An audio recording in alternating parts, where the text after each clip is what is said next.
On this IoT Time, we're going to talk about CES and some of the technology that you might have seen out there that actually mattered.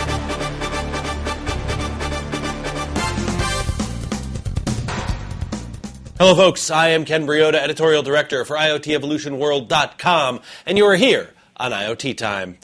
We are back after the new year. I hope you all had wonderful holidays. It's 2016, we're feeling good.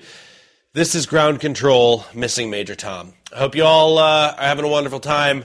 We miss David Bowie. Let's get to the news. We're going to talk about CES today, which wrapped up last week. Obviously, it's the biggest show in the world, at least in technology. There was a lot of crap out on the floor, and I mean that pretty much literally, as there is every year. A lot of garbage that's just the same old crap you always see.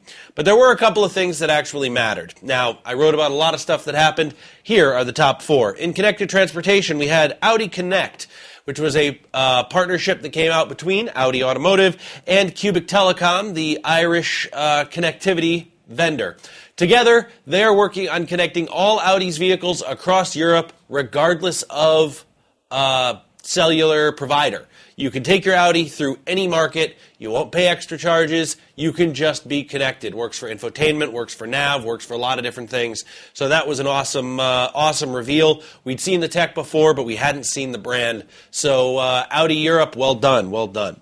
Over in smart home, Digital Strom dropped their platform down on the smart home. And the cool thing that they have is they can take your dumb home electronics and upgrade them at the power meter. You install their little sort of Lego brick looking thing, and it makes your devices smart, controllable through the app, power, timers, all the smart stuff that actually works in your home without you having to buy a crap load of new and expensive devices. This has to be installed by an electrician, but once it's in, you don't have to worry about stuff anymore. I love this. It's thinking about the way people actually need to work with the IoT in their smart home. So way to go, Digital Strom. Over in healthcare, we had the Relief Band. Now, healthcare is full of wearables and garbage, and the two overlap almost all the time. The Venn diagram is pretty damn close to a circle. But Relief Band is a cool exception. It's a wearable that actually does something, if all their reports are accurate. Basically, what it does, and according to the science that they put out with it, this seems like it works, it is a treatment for nausea, morning sickness, motion sickness, that sort of thing. It's one of the few wearables actually designed to treat a condition rather than monitor it.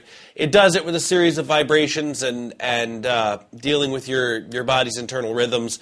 There was some interesting science with it. It's worth looking into. Check out the story on IoTEvolution.com. IoTEvolutionWorld.com, sorry. And finally, my favorite announcement that I saw coming out of CES has to do with wireless power. Yes, we're back to Tesla's vision. People are still trying to make it work. This time it's tech company ASIA. They're demonstrating their Coda platform, which looks like it's really solid. Good wireless charging. You've got your cell phone over here, and it is charging off of a unit that it is not touching in a backpack. It's a battery pack. They're also saying, and they did not demonstrate this, but they're saying that they have a battery that charges itself based on its motion and the geo spinning whatevers. That seems like hokum to me. I'm not buying it yet. It's a little bit too much like, we made a perpetual motion machine. It might be bullshit, but I really like this wireless charging tech. It looks like it works, so that's worth looking into as well.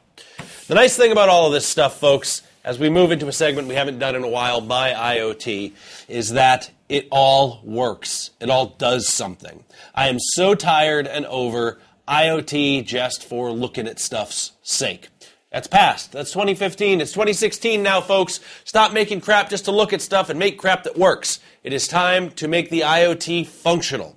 As long as it's just a data collection vacuum, it's useless because the data is getting stuck in a warehouse somewhere and nobody's using it for anything. We need command, we need control, we need function. So that is what I call upon you in the IoT to do here in 2016. Give me function. I had a hard time picking out the four functional things that I saw out of CES because a lot of it was just the same old monitoring sensor garbage that we already have seen. Give me new, give me fancy, give me everything at IoT Evolution Expo coming up January 25 through 28 in Fort Lauderdale, Florida. We're really getting hyped up for this. Lots going to be going on down there. So check that out at IoTEvolutionExpo.com. Check out all these stories about CES and everything else at IoTEvolutionWorld.com.